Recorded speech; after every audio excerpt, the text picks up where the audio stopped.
Welcome back to the deep dive. Today we're getting right into a really critical topic for your exams and for practice. Ectopic pregnancy. We're aiming for that clear conceptual understanding, not just rote memorization, really getting the why behind this emergency. Okay, let's unpack this. Yeah, absolutely. Our mission today is clear. Cut through the noise.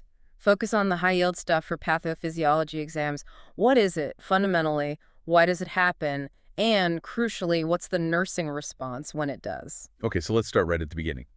Fertilization happens, all normal there, but then the implantation, it goes wrong. A fertilized egg implants outside the uterus. Right, and the vast majority of the time we're talking about the fallopian tube. Like 95% of cases happen right there. Which immediately brings us to why that's so dangerous. Exactly. It's fascinating biologically, but terrifying clinically. The fallopian tube's wall, it's just not built for pregnancy. It's thin, narrow, and it doesn't have that rich blood supply, the kind you need for a placenta to develop properly. So you have these trophoblast cells, the early pregnancy cells, doing what they're designed to do. Burrow, invade, set up shop. Which is great in the uterus. Perfect in the uterus. But in the tube, they're literally eroding the tissue. It's a fragile tissue that just can't handle it. So it's like trying to grow a plant in a pipe that's too small. It just breaks it apart. That's a good way to put it. You get rapid tissue damage, localized bleeding, inflammation, and then the big one, rupture. And that rupture is the life-threatening moment, isn't it? Yeah. That's when you get severe bleeding inside the abdomen. Precisely. Leading potentially very quickly to hypovolemic shock. That's the emergency we have to catch and prevent if possible. Okay, so if the tube itself is the problem structurally, what factors actually increase the risk? What kind of things predispose someone to this? Good question. Conceptually, anything that messes with the tube's anatomy or slows down the egg's journey towards the uterus is a risk factor. Makes sense. So we look at things like age, being 35 or older is a factor. Having had a previous ectopic is unfortunately a big risk factor too. And things like IVF or other assisted reproductive techniques can slightly increase the risk. But thinking about the mechanisms, two big ones stand out. Which are? Pelvic inflammatory disease, PID, and smoking. Okay, let's break those down. PID. I'm guessing that causes physical damage, scarring. Exactly. PID often leaves behind scar tissue inside the fallopian tubes. It can narrow the tube, create little pockets or blockages. Basically, it makes the pathway much harder for the fertilized egg to navigate. Right, like roadblocks. Yep. Now, smoking is interesting because it affects the function, not just the structure. How so? Smoking impacts the cilia. Those are the tiny hair-like projections lining the tube. Their job is to constantly sweep, gently pushing the egg along towards the uterus. Like a little conveyor belt. Exactly. And smoking slows down that conveyor belt. It impairs the cilia's movement, so the egg just takes too long to travel. And it implants too early, still inside the tube. You got it. Gives it time to burrow in before it reaches the uterus. That really clarifies how those risks work. Yeah. What about IVF? You mentioned that. Is it the procedure itself?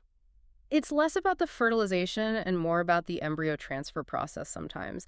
In some cases, especially if there's already some underlying tubal issue, the transfer might inadvertently contribute to the embryo ending up in the tube. It's complex, but it's a known association. Okay.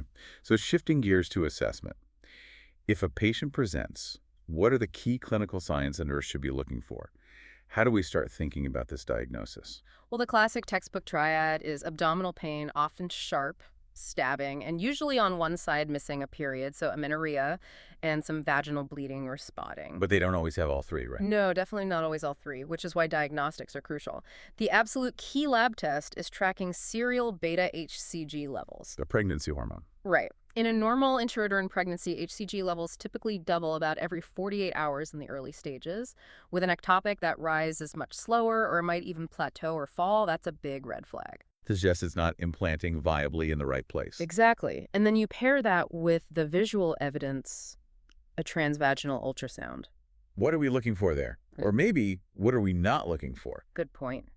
Primarily, we're looking for the absence of a gestational sac inside the uterus when the HCG levels suggest there should be one visible. Okay.